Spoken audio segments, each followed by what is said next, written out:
Welcome, everybody, to another episode of Pursuit Live. I'm your producer, Chris. Joining me, as always, is your creator and my co-host, Mr. Dave Hawkins. Cheers, everybody. Happy Friday night. Hope Well, everybody's having a good one. listen, we'll drink to that. As everybody knows, John and I were a little busy this week. Thankfully, the boys today were able to get it under control, so we're not out there tonight. We're bringing you Pursuit Live instead of working the fire line. So, with that, I want to welcome our guest. Please give a warm welcome, everybody, to Mr. Justin Spring, the Executive Director of the Pope and Young Club. Justin, thank you for joining us. Hey, appreciate being on. I hope everyone has a good night. So, listen, I think this is going to be an exciting episode. There's going to be a lot of technical stuff that we are going to talk about during the show. So everybody just kind of sit tight, ask questions, because this is what we're here to do. We're here to bring you the information that you want. We're here to hopefully make this an entertaining show for you. And listen, I think we're ready to go. What do you guys think? We make no guarantees you're going to drop a 1:30 tomorrow morning after listening to this show. So we don't want to hear no complaining tomorrow morning. Unless you're wearing the original OG Urban Pursuit hat. That's right. The leather patch, they are scientifically proven to help you not only shoot more deer, but shoot better quality deer. So, just except saying. mine. Mine's got a recall scientifically still. proven. Well, you're not wearing the right one. You're wearing the wrong one. That's why. That's true. I got to work on that. I know a guy, though. So let's dive right into it. What does everybody think? Let's get into it, Dave. Let's do it. All right, so Justin, obviously with this great adventure with Pope and Young that you find yourself in present day, let's go back a little bit. Let's take it back a couple of years, wherever you want to start. What got you outdoors? What got you hunting, fishing, whatever it is that really kind of paved the way to where you're at today? Man, I the classic story. I mean, ever since I was a kid, my mom before I could even walk, basically was taking me out fishing. I hunted with my dad, the whole time growing up on the Southern Oregon coast. It didn't matter the species. Anytime I was outside hunting, that led me to wanting to pursue natural resource degree in college, which I did, and played collegiate soccer. Nice. From there, I went into the wildlife field, both thinking fisheries, kind of transitioned to big game. Came back out west, worked a couple temp jobs, for a timber company, for Idaho Fish and Game, and drew an Oregon mountain goat tag. And at that orientation for that mountain goat tag, the vice president of Big Game Records, Buck Buckner, was there. And I'd applied for a job, an entry-level job with Boone and Crockett. And my wife and I, it wasn't my wife at the time, but is now, made sure there was a seat next to him at lunch, at the lunch table at that orientation, introduced myself. And, that next week I was headed to Missoula, Montana to go interview with Boone and Crockett, and then worked my way up there to the director of Big Game Records until about a year ago when Pope and Young had an executive director job come up. I'd worked with them quite a bit, through the years with Boone and Crockett. I had a lot of respect for the organization and the members, and it seemed like a good transition to bring the two clubs closer together and, kind of, give me my ability to, move into the archery world a little bit more, kind of where I started growing up. So, that's the abbreviated version of how I ended up in the outdoor industry and landed at Pope and Young. All right. We were talking about this before the show, Chris. We definitely, before, we don't want to dive too into it full stream. Maybe right off the bat, let's clarify a couple of terms for the listeners. We always like to keep that first-time hunter or new hunter in mind. The term Boone and Crockett and Pope and Young, obviously that's used when you're describing the size of most commonly like a deer. People equate that to like a white-tailed deer. Right off the bat, just for definition's sake, what would be the difference between Boone and Crockett and Pope and Young? So first and foremost, everybody knows them as the scoring organizations. It's a PNY buck, it's a BNC buck. Boone and Crockett and Pope and Young were both started as conservation organizations. That is their first and foremost concern. The public-facing side of things is the score. So for Boone and Crockett, in that case, it was 1887.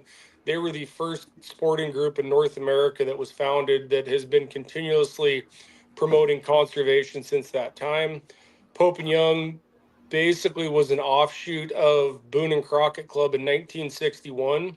the purpose of the organization. They were founded to prove to states that archery was a successful method of take, and so they were using Boone and Crockett scoring to keep records of archery taken deer to show states that it was an ethical and humane way to harvest and a useful tool for wildlife management.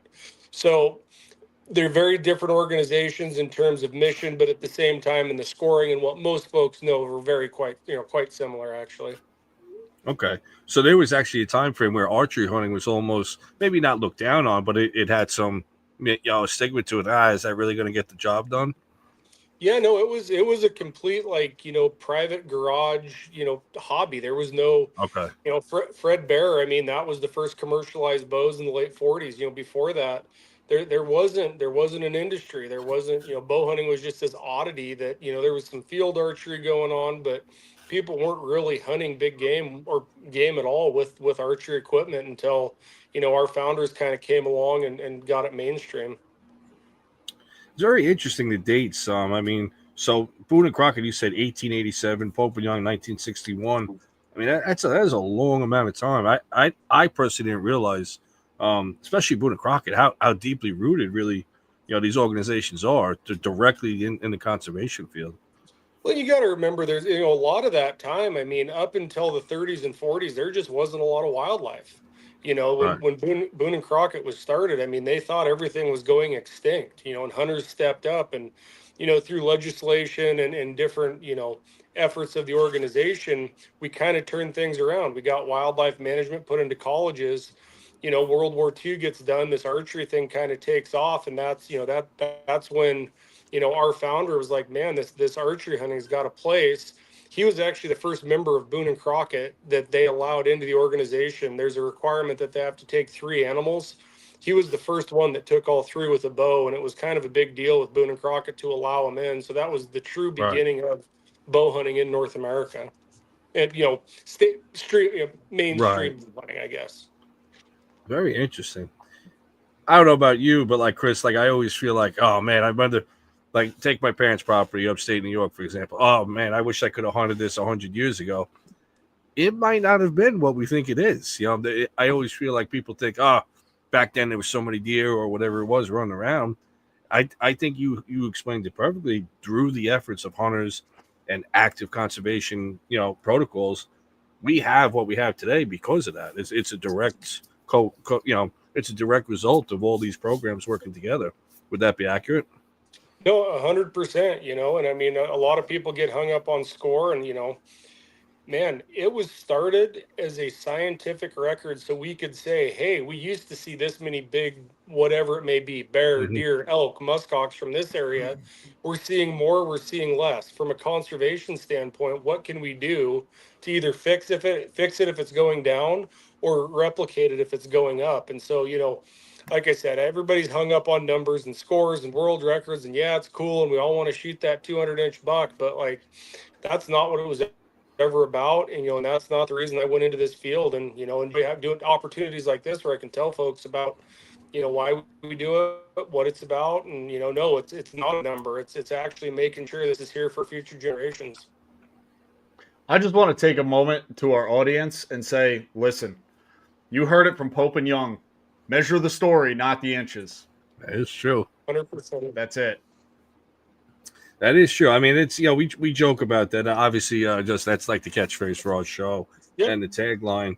But when Chris and I started this, this talk show, this podcast, whatever everybody wants to call it, at this point, we really just wanted to get back to like those deep roots. Like I got my father, my brother, and some family friends upstate right now. They're going into opening weekend of gun season for New York tomorrow morning. I had to stay home this trip, but it's those types of trips. It's that campfire. It's that deer camp mentality. But anything outdoors related, we're trying to just keep that alive. And it's unfortunately, I've said it before. If we end up in a world where we don't have that love and that respect and that foresight to keep the outdoors alive, it could be a pretty ugly place to live in. Even though it hasn't been overall the best the past couple of years, I don't want to live in a world where hunting and fishing doesn't exist anymore. That's just my opinion. No, and I don't want this to get too history heavy, but I mean that's the North American model. The funding is all contingent on public's access to wildlife. Right. A lot of this stuff, it is about the stories. It is about the experience, and I mean, like I said, I was the guy at Boone and Crockett, some of the biggest animals in the world I got to put my hands on. And are they cool? Certainly. But man, the most exciting thing we ever see is a county that had never had an entry that gets one to come through the door. Right. To us, that's a constant. So, score doesn't matter. But the other thing that I tell folks is, if you look back to our beginning history, the market hunters always the brunt of like, oh, this is why the game was going down, and the punt guns and the duck hunters. Man, honestly, at the same time, the meat hunters back in the day that didn't understand that there was a limit. Anytime you reduce an animal to a single faction, if you're only doing it for the meat or you're only doing the antler, man, you're missing out. And like you said, it's the camp stories, it's everything that's involved in it from the start to finish. Yeah, the numbers a part of it because it's conservation. The meat's a part of it because it's it's sustainable. It's useful. Every single piece of that hunt is just as valuable as the next. And as long as folks keep it all in focus, man, there's nothing wrong with numbers. There's nothing wrong with meat. But as soon as we make it one, we're kind of headed in the wrong direction. Wrap it up on that. I mean, what more can we say at that point? Seriously, it's true. Chris and I definitely believe heavily in that. Let's get you in on this, Chris. How you doing, buddy? I'm doing okay, Dave. Thank you for asking. I appreciate that. Firefighter Chris, back in the line of duty. Called out of retirement. That's it.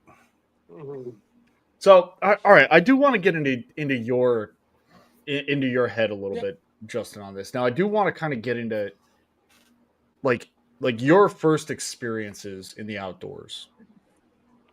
How really, what's something that stands out in your mind that really got that ignited that fire in you that said, I want to do this. I love hunting.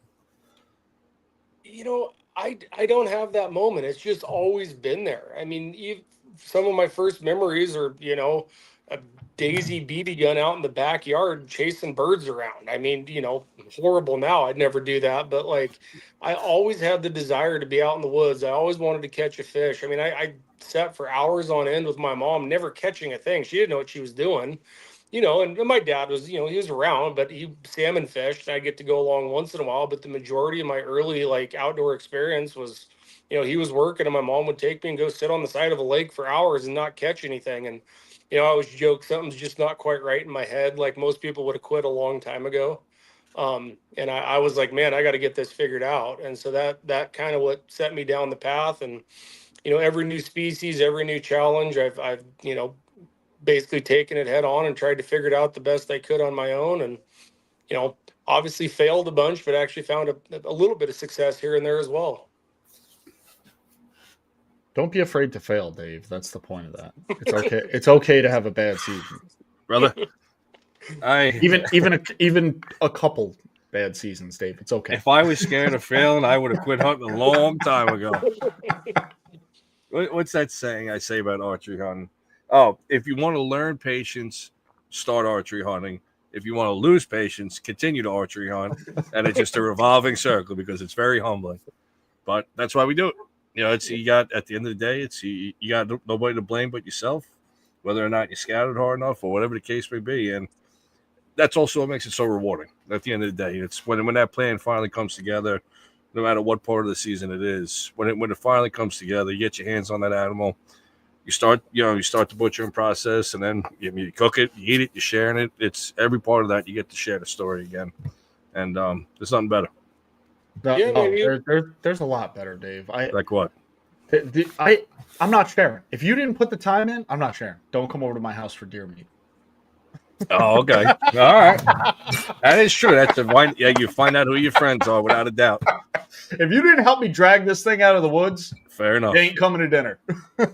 It is amazing how everybody's phone goes dead or they got no service when you a mile and a half deep in the swamp dragging.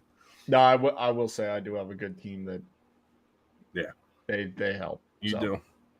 I had a quick question, Justin, as far as social media. So obviously social media, when it's used in the right purposes, it can be a great tool. It can help so many people.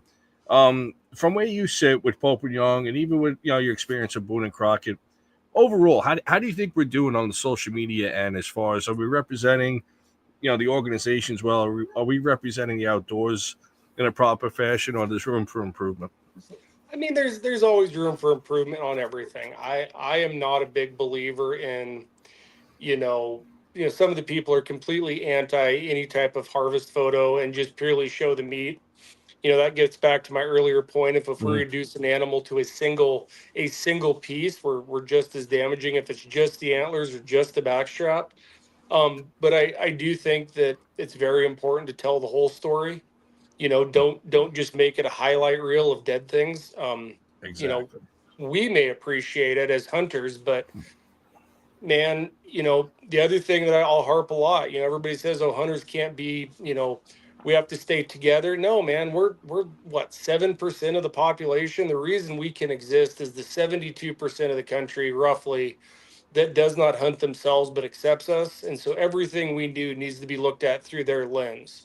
And so I take great pride in my social media that there's people that I know have very differing views from from how I am, who they support, different organizations they're a part of. I know they don't see the same way I do, but I'm able, through what I put on there, they have not blocked me. They haven't left. And so that's kind of my gauge to make sure I'm not going too hard, one way about, oh, it killed everything. It's, hey, here's the story. Here's the fancy dinner my wife and I made. Here's my son out there shooting a pop can with his bow.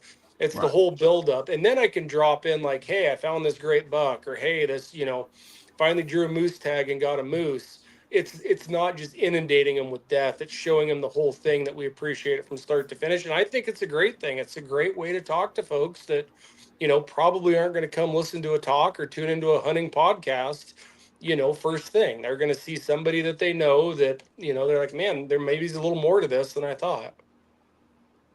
Well, we hope if they are tuning into a hunting podcast first, this is the place they're going to go. Yeah. I think we do pretty good, because the other thing that Chris and I didn't want to do is have a show where, and there's nothing wrong with it, a lot of people have great success doing it, just like that tactic driven show where every episode is, okay, today we're going to talk about thermals again, or today we're going to talk about pushing buck beds. Like, again, we all love that stuff, and it's critical for what we're doing in our archery passion for whitetail. But like you just said, Justin, there's so much more to it. And that is the reason when that hunter, man, woman, kid, old, young, doesn't matter where you're from, when you're finally holding that animal and you're smiling from ear to ear, if you're able to preface the whole story behind that term, grip and grin, that might not be, people might not use that term there, because once they know the whole story, they'll understand why that you're shedding a tear, you're shaking uncontrollably. And that's where, as hunters, it's part of the ethics of what we do. And like you said, we've definitely talked about it on the show. Be cautious and mindful of, yes, this is going to go to your friends and your immediate core of hunters, but the minute you hit share or post or send, it goes to the whole world. So that's, you really got to execute some caution. And be willing to defend what you did. Exactly. I mean, if you're taking a picture trying to show off and sitting 15 feet behind a deer with it on a stick to make it look as big as possible, man, if somebody calls you out, how are you going to defend that? It's not about the animal, it's not about the experience, it's about one thing, and that's never right. Yeah, and every year it seems like there's another controversy. I don't want to touch on either one. I don't have enough info to defend the argument either way. I know there was one recently in the Midwest where the kid, I'm pretty sure he was trespassing and/or baiting, or monster, beautiful buck, and what a sad end to that story. It's now in the Boone and Crockett world. I can only imagine. Has there been any scenarios that where maybe a deer was in question? Let's say, a whitetail in particular. Oh man, anytime somebody takes something that's big, there's instant jealousy. There's instant, accusations. I mean, hunters in general, we have this mentality that we're the best out there and nobody could do better than us. It's inherent in the industry. It's inherent in all of us. We think we're really good at what we do. man, somebody shoots something big, and there's always going to be accusations. I thought I was a great hunter until I went to work for Boone and Crockett. Like 12-year-old kids killing bucks way bigger than anything I'd ever seen. It turns out I suck.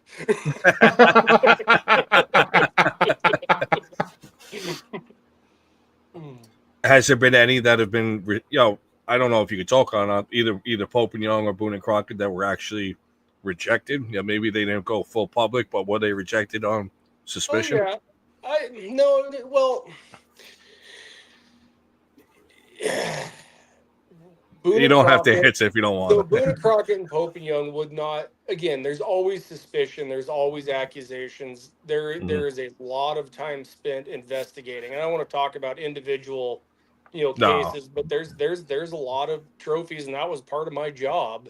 Okay. Was hey, I know this happened. My cousin saw it. Okay, so I call her cousin. No, I didn't see it actually. It was my buddy Tim. Okay, so I call Tim. After 3 weeks, I'm back to the same people, and it's a circle. And you're like, man, how can I act on something? I hear a lot of accusations. I followed up on everything we heard, but I can't find a single eyewitness and actual, we know this happened. Right. And so there's a couple of them that there was accusations. The ones that generally that there's something hinky with, as soon as you start sniffing around, they come clean. I mean, it's Okay. there was none that I ever thought like, man, we shouldn't have done this. There's some that have some rumors that you're like, man, that seems a little fishy, but there's nothing out there that I was ever like, man, this should not be in the book. This was not done legitimately. Do you notice that a lot of them come directly from baiting, like a true record entry? Are a lot of them the result of hunters sitting over not a food plot but an actual bait pile? Well, Is there statistics for all that? Like, does everything get broken down very specific like that? so I could look at the data sets and say, these states allow baiting, these states don't. There's nothing that would say that baiting gives you a clear advantage other than, it does. Baiting in conjunction with the rut is going to put more does in front of you, and the bucks aren't going to, they're not dumb. They know a bait pile is put there by people, but Right. The rut comes, and you know what happens in the rut. They get stupid. Mhm. And so, we looked at, I spent a lot of time, and I'm still on the ethics committee for Boone and Crockett, looking at these tactics and what is fair chase and what gives the animal a fair opportunity to elude the hunter. And baiting comes up, trail cameras come up. I've spent a bunch of my career looking at this and saying, is this tactic on its own unfair? Baiting when done in an area that, maybe it's super timbered in the north or something, you need more time to judge an animal. I think it's got a great place. When we're dealing with CWD and the congregation of deer and potential transmission rates, no, I don't think baiting's an ethical thing to do if it could increase the rate of CWD. So it's a tactic that it's very regionally specific on the appropriateness of whether or not, you're helping the resource, you're hurting the resource, you're cheating, you're not cheating. Well said. Yeah, I don't want to dive too much into it. I was just curious if there was like a direct correlation, but it seems like you got, like I said, you guys, you can just dive into it. All right, does this state allow baiting or not? And you go from there. Yeah. What do you think about that, Chris? Well, as he said, we've talked about, and we've probably talked this to death. It's a regional thing, and it's up to the individual state biologists to determine what's right for that region. Just over the border from us in New Jersey, it's legal to bait. Again, just I live close to the tri-state area in New York. I'm the same distance from Pennsylvania as I am from New Jersey. Jersey's perfectly legal to bait. Pennsylvania, no. New York, no. So it's definitely up to the individual, biologists, and I can understand the science behind it. I don't want to, plug environmental engineering or anything like that, but no, but the other interesting thing that I've always found when you start talking about baiting, I do a lot of spot and stalk spring bear hunting in the West. And, Oregon did not allow baiting when I, by the time I turned 16 and got a truck and I could go drive around and look for bears, dogs and bait had been, made illegal.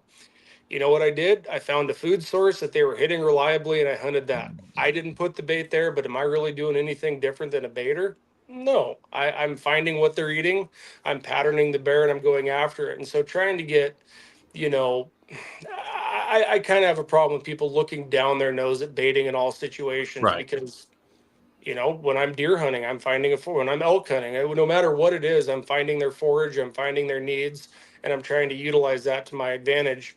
You know, personally, I've lived in a state that baiting was legal. I felt like me putting it out there turned on the big bucks. Like, hey, dude, there's a dude dumping corn here. This isn't Right. someplace I want to hang out. Yep. And so, you know, again, and like I said, that we, you know, this topic you can go forever, and I don't think Yeah. it's blanket bad or blanket good. I think, you know, wherever you're at, you got to make your own decision.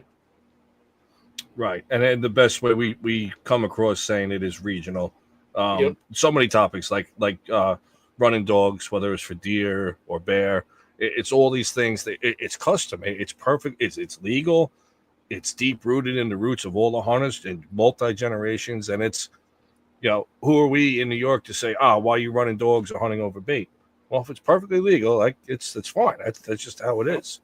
You know, we might have our disagreements with it, or wish maybe we could at least if we have private property, run some mineral, literally to help our deer get through the cold winters, something like that. But without a doubt, that is one of those rabbit holes we could spend a couple hours and end up right back in the same spot. Yeah. I think what I want to do is I want to get producer Chris and Justin, you guys really start diving into the actual Pope and Young process, the nitty gritty of it. Like, you shoot an awesome buck. Where do you even begin to start this process of getting it scored, and however you guys want to take it from there? Well, don't worry, Dave. One day you'll figure out how you get it scored. And That's how right, to go Chris. through I that got process. something in my eye. I'm just saying, you know, you'll get there and you'll eventually learn how to do it. So don't worry about it. But I do want to dive a little bit into the history of this, and this is going to get a little technical here. So, I do want to get into the scoring methodology. Like, how was the scoring system? Because it's very, you know, it's basically the same measurements for Boone and Crockett and Pope and Young. How did we arrive at this scoring system? What was developed, you know, maybe prior to this that led us to what we're using today? So how deep do we want to go into this? The very beginning of scoring can be traced into the late 1800s. There was a competition at Madison Square Gardens that some Boone and Crockett members went to judge a competition, and they were looking at the animals and like, man, I like the color of that antler, +4. Oh, that one's got short G2s, -1, and it was a very arbitrary system. And so they saw this. Typical New York, like, I like the color on this. This one's not big enough. Get out of here. That's where it started. And so it's like our voting system, unfortunately. They at the time, like I said, they thought all wildlife was going extinct, so they started at the Bronx Zoo. There was a national collection of heads and horns. They were trying to save, you know, everything that the country had at the time, in the world for that matter, so our generations could see what lived here once what lived in the country, right? And so they're like, we're going to make this national collection, we're going to put it in the Bronx Zoo. They started getting the top mounts from all over the world that they could find, and that was the beginning of Boone and Crockett's record system, was trying to find the best specimen to put in the museum. And so the early system was more of a collecting journal. At the time, there was no wildlife management. The naturalists were the hunters of the day. And so Forest and Stream magazine, which is the predecessor of Outdoor Life and the magazines we have today, it was more of a scientific journal back then. The haunts and the habits of big game, that was the scientific exchange. And so the original book, you know, the 1906 manual that BNC did, was a journal. How much did the bear weigh? It had like the square of the bear, whatever. And so this was going on, you know, in the 40s. Boone and Crockett said this no longer is working. This arbitrary system isn't really happening. So there was two guys at the time. There was a taxidermist named Jimmy Clark, who had a yearly competition with all his clients, and he devised the scoring system. And there was a second person who was a photographer from New York, Gransel Fitz. He took every North American big game animal with a 30-06, quite an accomplished hunter. He had his own system that he'd written up. And so Boone and Crockett created this committee that basically Jimmy Clark and Gransel Fitz had two systems. And it's funny, you read back and you look at the letters, it was a very different time. Like, well, Mr. Clark is a fine taxidermist. His understanding of caribou is absolutely ludicrous. And then he goes into detail on why, Mr. Clark's methodology of scoring caribou is not correct. So anyway, there was this group of committee of Boone and Crockett. These two systems were coming together. What they wanted to do was recognize the best habitat and the top specimens. So what do we see in nature with the least amount of stress is massiveness and symmetry. You get a lot of criticisms on why does Boone and Crockett, Pope and Young have deductions. It all comes down to the very beginning. And in a natural state, an animal with absolutely zero stress is going to have bilateral symmetry, and it's going to also have mass, so time length. So there's the basis of the system. Now, could you argue some of the things that they put into place in 1949 could be improved upon? Certainly. But we started this data set in 1949. They were doing it for 11 years, and then Pope and Young came along, got authorization to use that system. So that's the very basic of it. My favorite joke, why are they called like a G1, G2? You guys know why that's on the score chart? No. They happened to be at G, going A, B, C, D, E, F, G when we got to doing time length. There's no secret meaning. Like, they literally were putting together a data sheet to do these deer. And so that's where that all came from. And again, Pope and Young went to Boone and Crockett and got authorization, said, can we use the scoring system that you have developed to promote what we're trying to do for our mission, which is, the promotion of bow hunting. So that's how Boone and Crockett and Pope and Young, it is the same system. There's a couple very slight differences with the lower minimum scores. Boone and Crockett, you have to have 160 for a typical whitetail, Pope and Young 125. There's a few small things that with the lower minimum can become problematic, but I think it's 3 or 4 very minor variations, and that's the only difference in the scoring. So if you're going to go score your deer, Pope and Young, Boone and Crockett, it's the exact same system, the same rules, same everything. I guess I would say, how do you get it scored? So each organization, we do a lot of them jointly now. Anybody that does this is a scientific data set that we're maintaining. So any measure has to go through a 4-day course. There's quizzes, there's tests. It's a collegiate level training. You can go on either organization's website and you can find a list of the local measures. They need to dry for 60 days before you score it. Again, this is a faction of, back in the day, people were going on 2-month-long expeditions in Canada. So they said, hey, for scientific comparison, they need to dry for 60 days. We still do that today. So you shoot your buck, you take it to the taxidermist, he skins it out, whatever he's going to do. And then, once a month and a half goes by, you get on there, you find somebody that's close to you and you call them up and say, hey, I've got this deer that I think is going to go Pope and Young or Boone and Crockett or both or whatever it may be. And you set up a time with them to meet, and then that measure will walk you through the process. You need documentation of, the tag. You'll need to know, number of arrows, shot distance for Pope and Young. All that stuff is kept in the data sets by the organizations for, conservation uses. I mean, every 2 years we look, are the shot distances, taken by archery hunters increasing or decreasing? Boone and Crockett, people have a problem with long range shooting. Well, all the big bucks are getting killed at 500 yards. Well, I could tell you when I was there, the average distance was 78 yards of a Boone and Crockett animal being taken. And so it's all part of that. And that's the process. You get a hold of that measure, they're going to score it for you. If it makes it, great. If it doesn't quite make it, there's nothing wrong with that. It's not like the deer sucks. It's just for what they're trying to do and for that data, it didn't quite meet the threshold that they wanted to record. So, are you willing to just expand on the actual? And again, we could kind of do like a flyover, but like roughly, what is the scoring process? Because obviously, you got to take circumference of the beams, go up each point, spread. I think is included, right? Yeah, so I mean, for a whitetail, basically you're going to get your beam lengths, you're going to get the length of all your tines, and then you're going to get 4 circumferences regardless of the number of points the animal has. If you shoot a spike, you're going to go to the midpoint of the spike and you still get 4 circumferences that are all going to be taken at the same spot.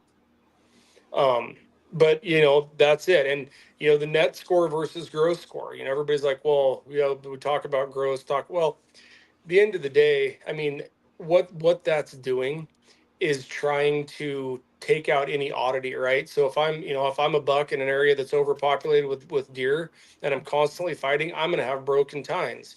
My net score is not going to be as impressive, because is it saying that the deer is any less? No. That score is actually ranking the habitat conditions and the herd health of that area. So if he's exposed to a bunch of other bucks and is breaking tines, he gets deductions. That's another thing that really bothers me is, no, we're not saying, give the deer credit for what it grew. We're not taking anything from the deer. We're not taking anything from the hunter. We're saying, if we're going to put a numerical number on a secondary sexual characteristic to try to track conservation, there needs to be these deductions. And so, I mean, that's the basic of it. You take the tines, you take the beam length, you take your force circumferences, and then we do add an inside spread. That's the basic of the basis of the score for a whitetail.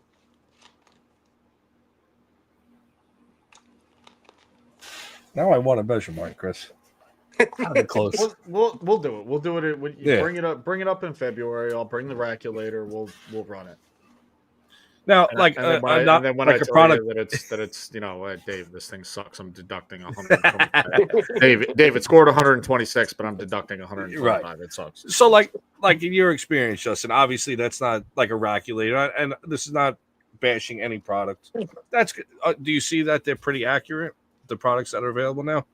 I was at a show, and the guy that made the raculator, he and I sat down, and he was able to manipulate that tool to get the exact same number I did. Really? Does it have the ability to get an exact score? Certainly.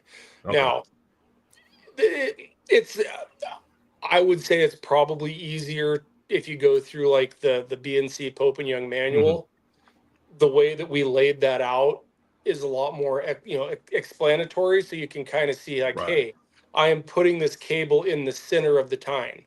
Well, if you know that you have to stay in the exact dead center, certainly I can take that raculator and follow that line. But for somebody first just starting out and learning how it needs to be done, Right. that's and you'll notice when I talk, there's a certain way that I talk about this stuff. It's trying to make sure the system is clearly portrayed to the listener. And so, is there a more common way to say a lot of what I do? Certainly.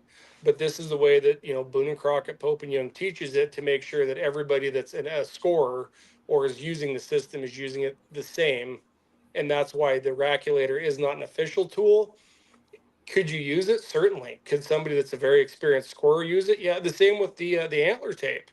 I mean, the premise Right. of that, you're measuring the total inches. Now, you'll see a lot of pictures. I mean, there's a baseline that puts on, so they'll put the antler tape in the center of the antler and pull the tine length down to the center of the beam. You're adding inches there. And so, is the product inherently inaccurate? No, but you need to understand the process of scoring and how it's done to be able to use those things. Okay. You as a hunter, would you prefer a nice symmetrical big 10-point or one of these gnarly, non-typical monsters? Man, I've never met a critter I didn't like.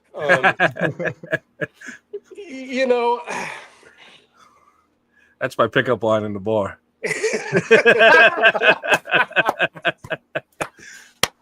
It's probably species by species, actually. Okay. Like, on a moose, I like big front palms. On a mule deer, man, I would give anything to shoot a beautiful, like 200-inch clean typical. Okay. A whitetail, a little bit of character, I'm not opposed to. Yeah. It's. But like I said, I'll know it when I see them. I don't have other than the mule deer. There's the dream mule deer that I saw one Sure. time in Utah that I'm trying to get. But other than that, I don't think I have a preference. I mean, each one's mature. I guess that's one thing that I'm more concerned with in rack configuration, is that, it's had a chance to breed and it's hopefully prime or beyond. And I'm not taking out next year's bucks. Not that I don't on occasion, but that's my goal when I leave the house, at least. That's it. Chris, do you think by us that traffic accidents is a big reason why we get a lot of these gnarly non-typical bucks, especially up here in the Northeast?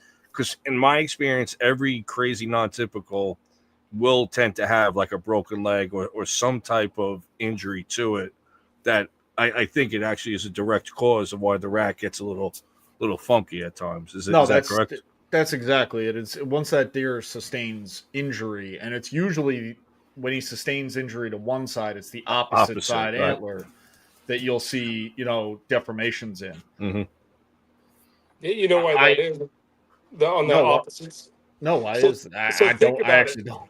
I'm a deer and I've hurt my back right leg. What's going to be exposed when I turn to lick that?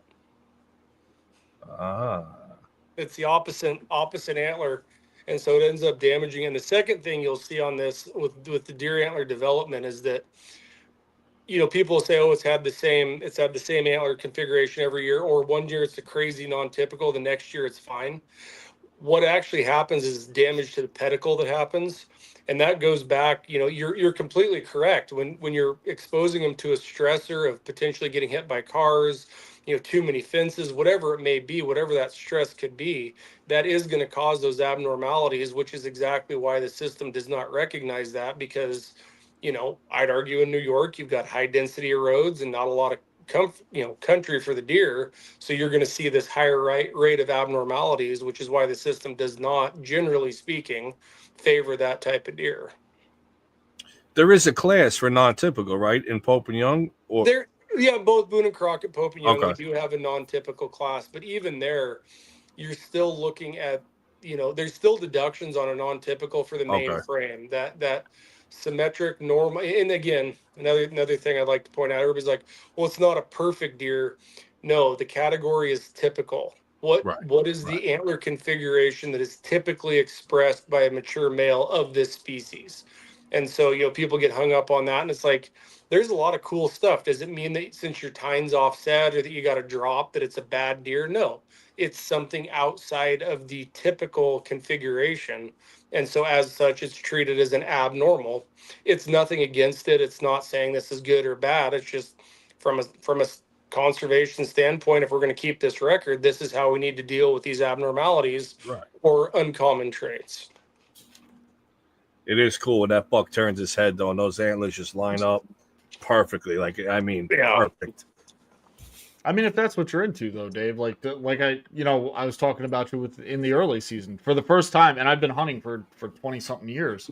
I saw a double main beam deer this year in the wild, and he wasn't big. He was a small 7. He had a typical one side double main beam spike on the other side, and I was texting Rob and Dave the whole time. I said, if he comes in, I'm gonna have to tell. I love, as much as I like a nice typical rack. If that deer has character, there's something different about this deer. I don't know. That's for me as a hunter that stands out, and that's what I like. So I mean, it's again, I totally agree with that. Personal preference, but answering your question, yes, I think up here, Justin answered it perfectly. It's up here. The deer density that we have in New York is.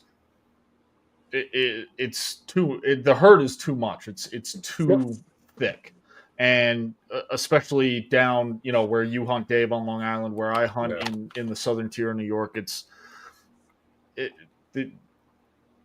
What are the deer? What other choices do they have? They're stressed out. They live in neighborhoods. They're around cars all the time, and they do grow kind of big because nobody can hunt them in people's backyards. But you do start to see. I mean, you've seen the deer that I've been shooting and the deer that have been on my property recently, Dave. A lot of them are non-typical type deer, and that's simply because of the environment that they live in. One side's a highway, the other sides are neighborhoods and they're dense neighborhoods, so it is an environmental factor, but it doesn't mean that I don't like hunting them any less.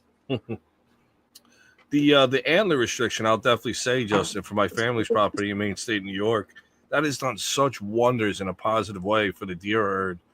I remember as a kid, if we saw like a little pronghorn 4 or maybe a 6-point, we're like, holy crap, look at that monster. We're getting now 8s, 9s, 10s, almost every year, at least getting a chance at them. And it's very interesting where just a simple little thing like that, making sure give that buck a chance to develop and maybe even reproduce and get some of those genes down the line.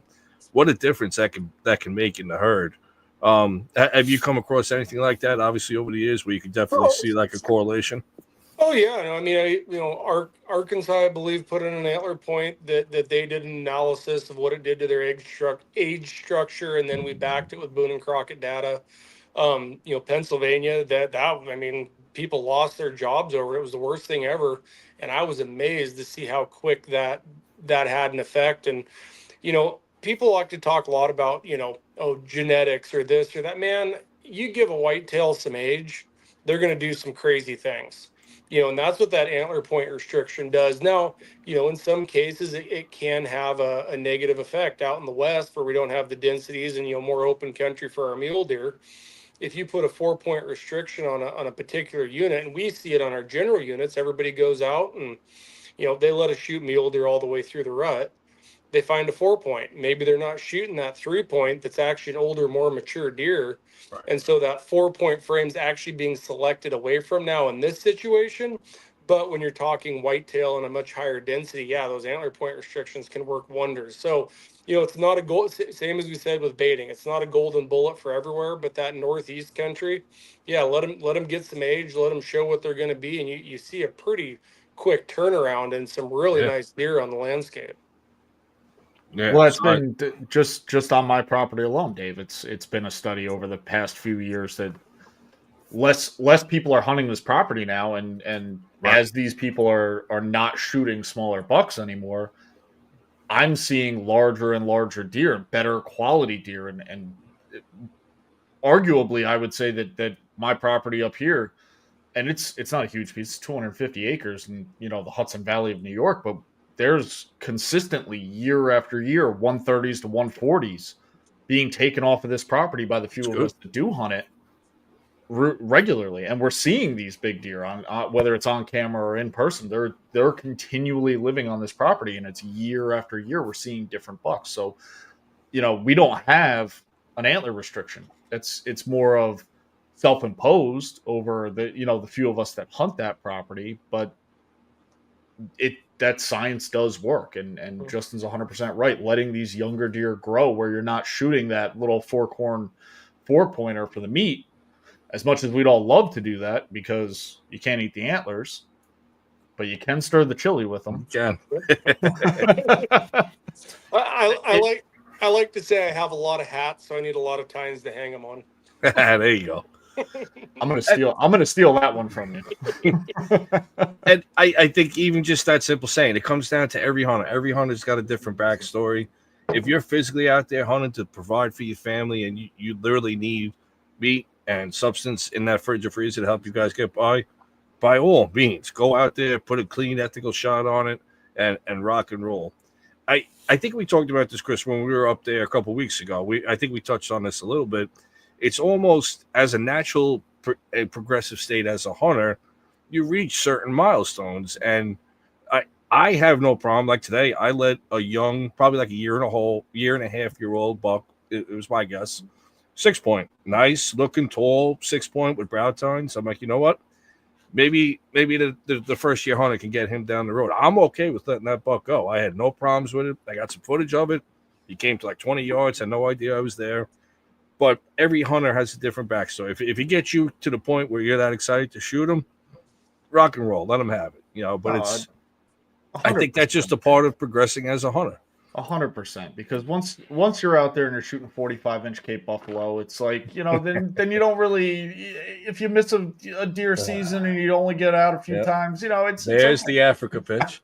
Justin, in case you didn't know, Chris and his Only Bows team, they had a very successful trip to Africa recently. So there's a long running joke on the show that he has to bring up Africa a couple times.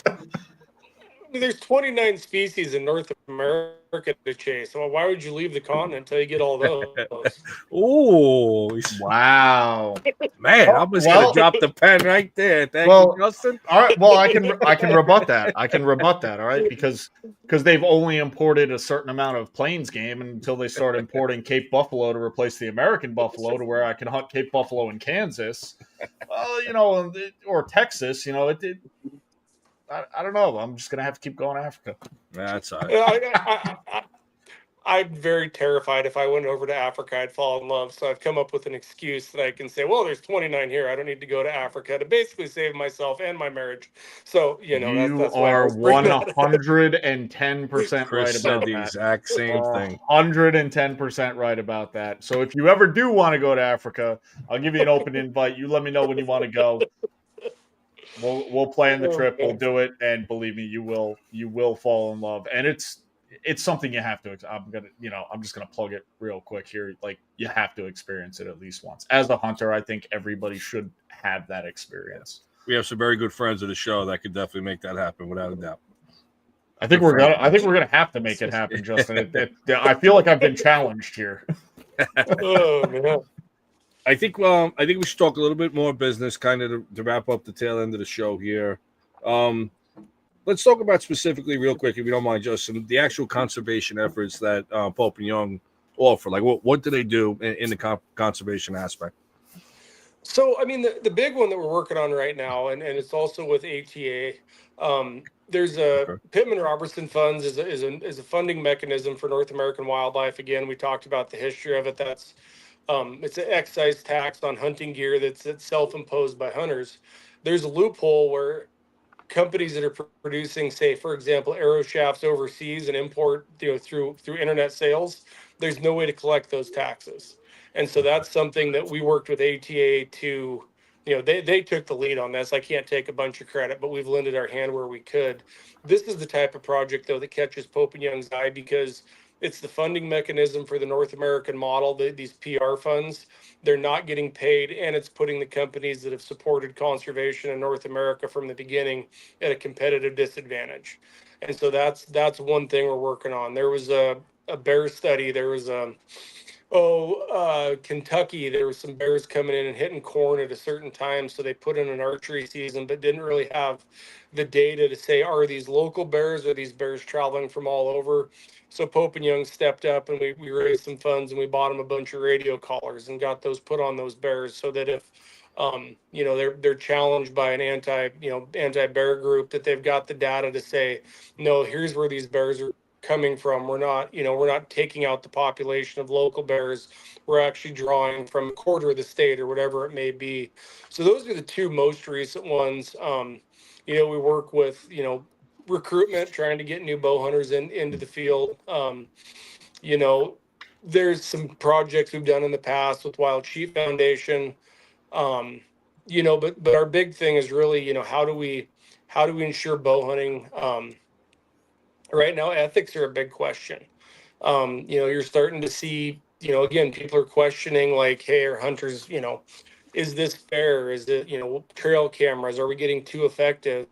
And so, for example, Idaho has a citizen advisory commission that is looking at hunting and technology. And so we're actually presenting to that committee on the concerns when looking at technology infiltrating hunting, and how increasing technology and success rate can have a lasting effect on hunter recruitment. So, it's a lot of higher level stuff, but I promise you, it's all good stuff. Good.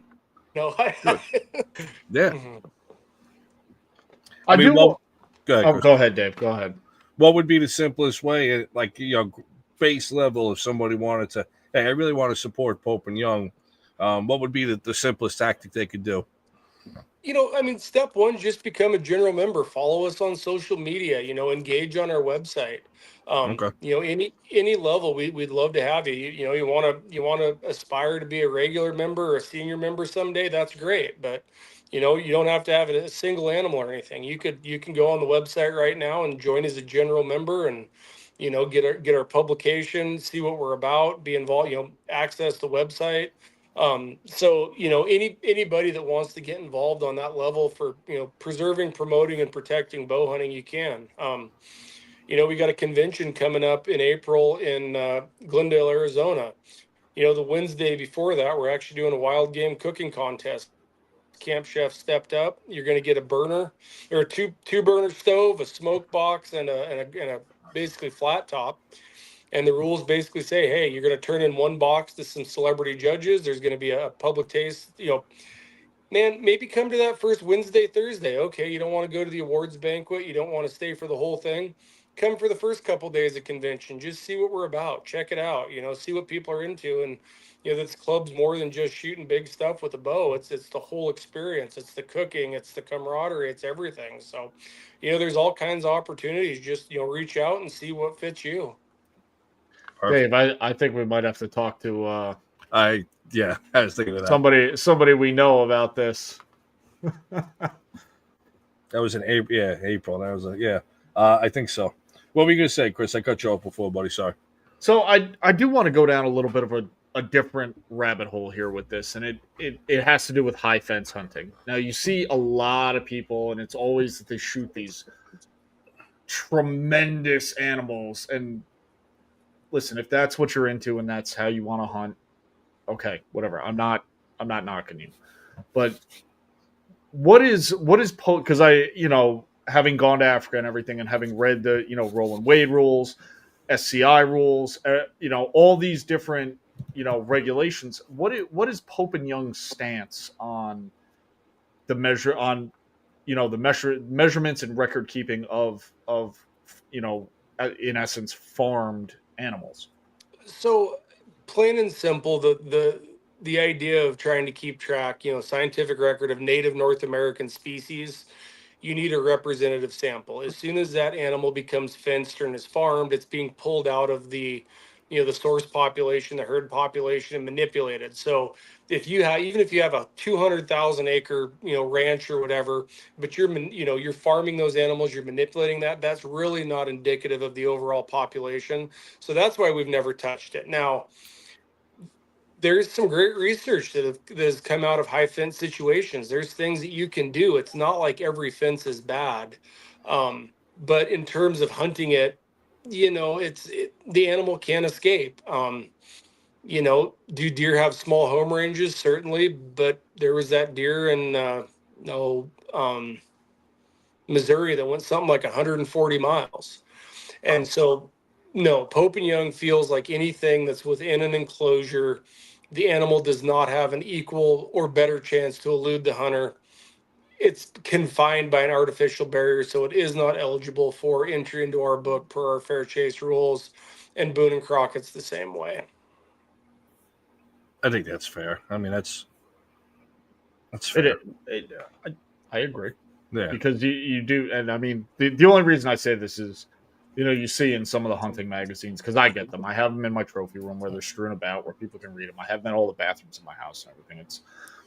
But you open it up, and in the first couple pages, you'll see some of these lodges where these people have 450-inch elk and all that. I'm like, come on, yeah. I get it. If that's what you want to hang in, and I know people that hunt like that. You want to hang that in your downtown Manhattan office and everything, and you want to feel that way. Go ahead, whatever gets you into it. But and I mean, as long as it's not the same. They're paying money. It's a business. Yeah. I mean, you can't compare it to a wild animal from the original, the same area. As long as you're not, overstocking it and putting the local wildlife in harm's way by, introduction of a disease or something, and you're keeping it well managed. It's private property. I guess I'd rather see it as a fence than a high rise, but it's not Sure. where I'd choose to hunt. Right. That is true, though, without a doubt. As frustrating as it is sometimes, all these land sanctuaries and the preserves this, preserve that. Man, I just wish I could hunt that one day. But, it's better than another apartment complex or condos or whatever. So it's a give and take, without a doubt. Producer Chris, we are coming up at the 1 hour mark. What else would you like to cover? I could go on for another 2 hours, Dave. All some of us have, book entries, but we'll save that for another time. Okay. Well, if Justin wants to come back for a round two at any point, by all means, he's got the open invite. What do you mean? We're gonna have to have him back on when we get him to Africa for that show. Oh, That is geez. Well, I think where can everybody find info as far as social media directly for Pope and Young? Finding general members, whether that's Facebook or Instagram, websites, anything like that. It's a good time to plug that in. Yeah, I mean, just the website's www.pope-young.org. Just search Pope and Young on Facebook or on Instagram. Um, you know, wherever you get your media, we're there. So, Good, good. love to have you. And, you guys mentioned, is there any questions that came up that you guys want to end on that came through? Or Well, I think everybody was just kind of sitting back and Yeah, taking it in. There was a question about your camo, but it was from one of the guys on my team, and we're big Sitka guys here, so I had to answer that one now, privately. just for this, I didn't want to set anybody off. I've got the Sitka pants. All right, there we go. They're both very good sponsors of Pope and Young. We appreciate them both greatly. So I There wanted you go. both today.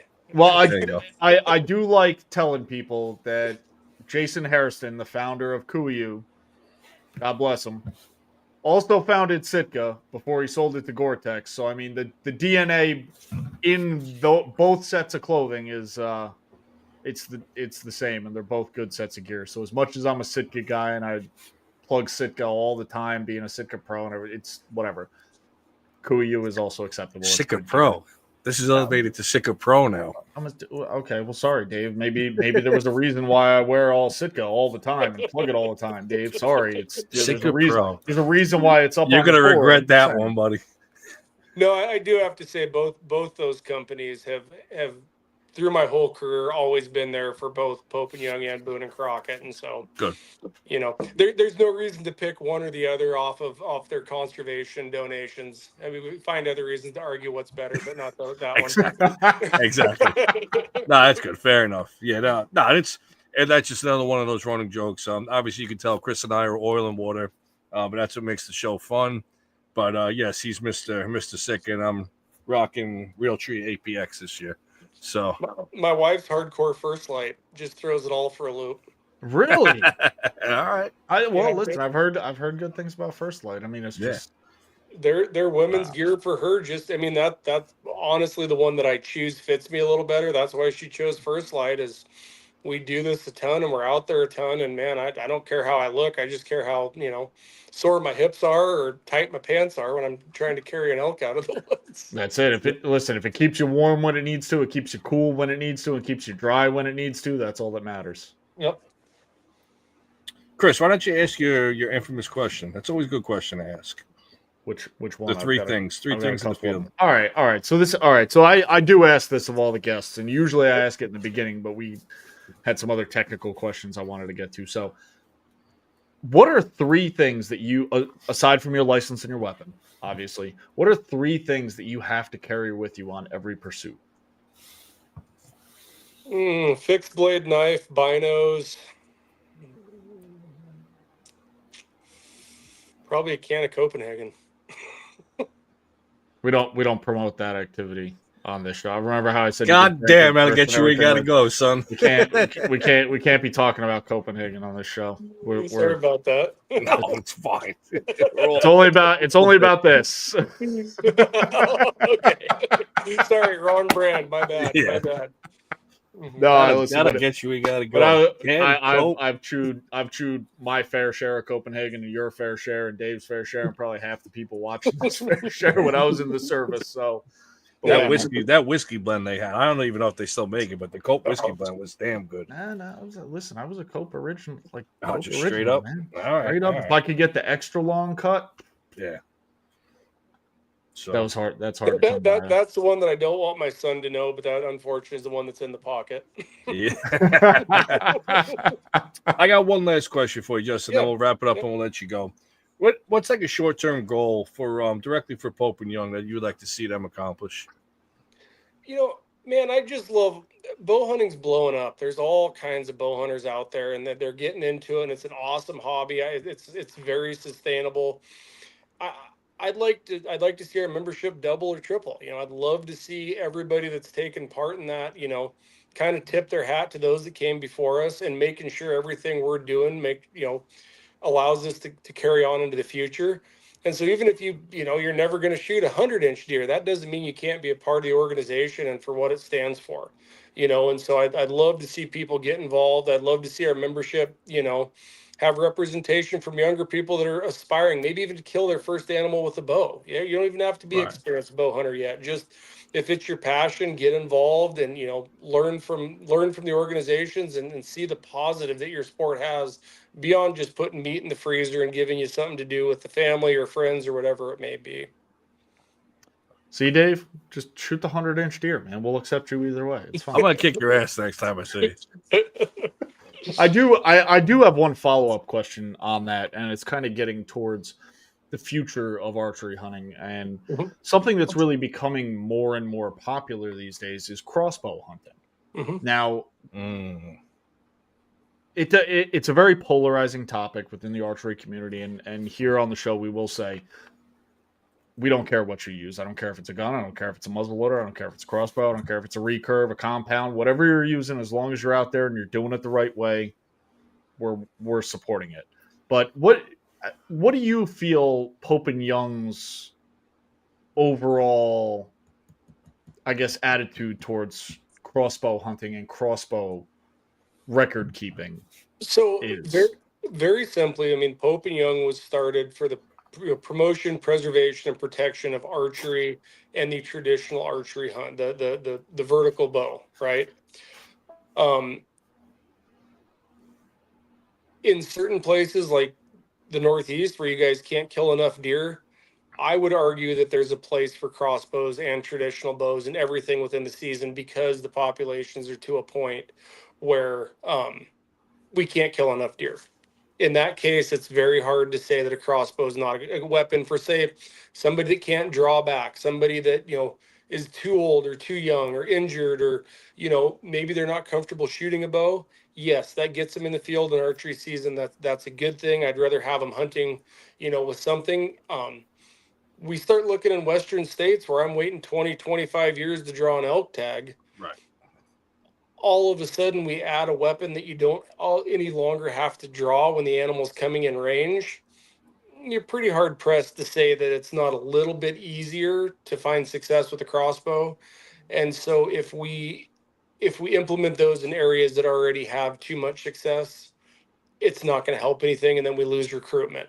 The same could be said for a lot of the technology on compounds. I would argue we need to back that back as well. Man, the bow seasons were started because there was a low success. You had plenty of opportunity. Statistically, you could go out and you probably weren't going to kill something every year. My basic example is you have a herd of 100 elk and 100 people want to hunt them. You can handle getting 10 elk killed a year. Well, if it's 10% success, all 100 people can go hunt those 100 elk every year. And statistically, you kill an elk once every 10 years. Double your success rate. All of a sudden, you're killing, an elk every, instead of once every 10 years, once every 5 years. Well, now you only get to hunt half as much. If you go out there with 100% success, you only get to go hunting one time in 10 years. You still kill an elk once in 10 years, and you spend the other 9 years on the sideline. And so that's what the danger of technology is. We get too good and too efficient. The resource can't handle it. You're going to lose opportunity. And so, from Pope and Young's perspective, in certain situations, the crossbow could increase success, harvest success, which may in turn result in reduced opportunity, which would not be good for the future. So, generally speaking, we are against the crossbow being used in an archery season for that reason. Well said. that was no serious. That was a Okay. very, very comprehensive answer. Thank you. Well, the fighting, the infighting, crossbow. Let's stick to what there's actually going on. Is it a danger in some areas? No. In some areas, yeah. Increased success means I wait 30 years for an elk tag, and I'm kind of selfish. I don't want to wait 30 years. I'd rather hunt every year, and so I don't want to see a higher success rate. I want to see it where I get to go hunting. I may not kill one, but I get to hunt every year. Right. Those wait times are real. 25 years the potential to draw a tag for some certain areas. I'm sitting at between 15 and 19 points in a lot of Western states for a lot of different species. Has that grown over the years with popularity of hunting?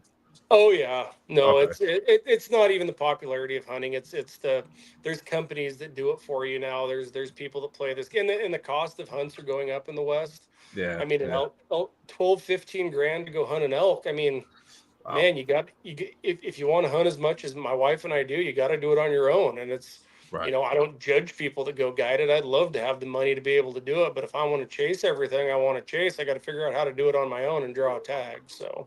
Gotcha. All right. Well, good luck with it all. What's the game plan for tomorrow? You said you're heading out tomorrow. Yeah, we got maybe some rut and whitetail in Idaho. My wife's got a really good elk tag that we're going to go spend Thanksgiving trying to get her a big bull.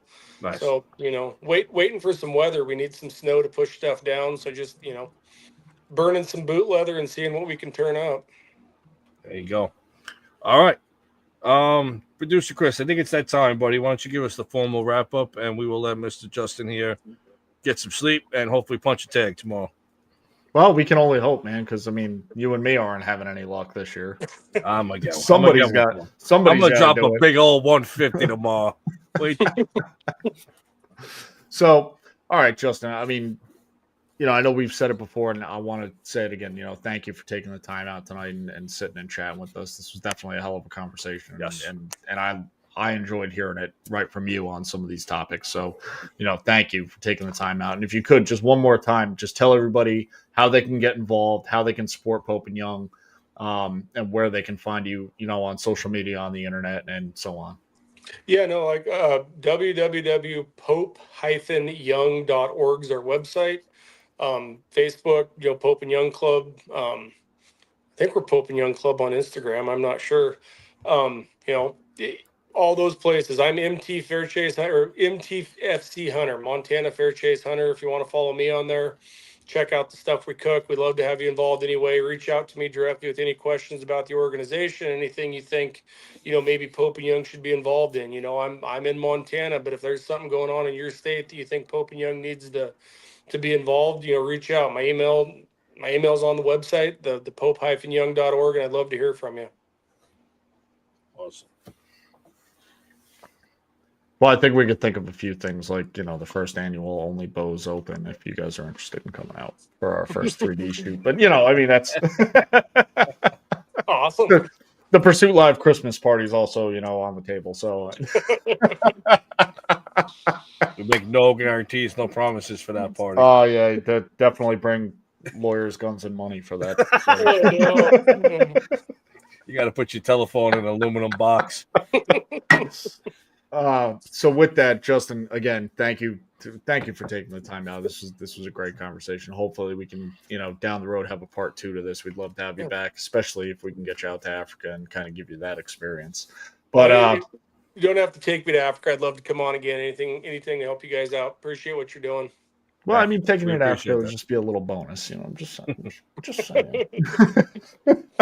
But no, again, thank you so much, and I want to wish you the best of luck on the hunt. Hopefully, you can punch a tag tomorrow and really get out there and do it. And thank you again for everything that you're doing for everybody in the outdoors. It's it's important. Everything you're doing for this community is big, and I think it's kind of it's a thankless job, or maybe you don't get thanked enough. But we want to definitely extend a big thanks to you on behalf of us and our audience for everything that you're doing. No, sounds great, guys. Really appreciate it. All right. So. With that, thank you again, Justin. Dave, thank you for trying your best to shoot Pope and Young deer year after year, and one day you'll get there. So one day, But thank you to everybody who tuned in tonight and everybody that'll watch this again in the future.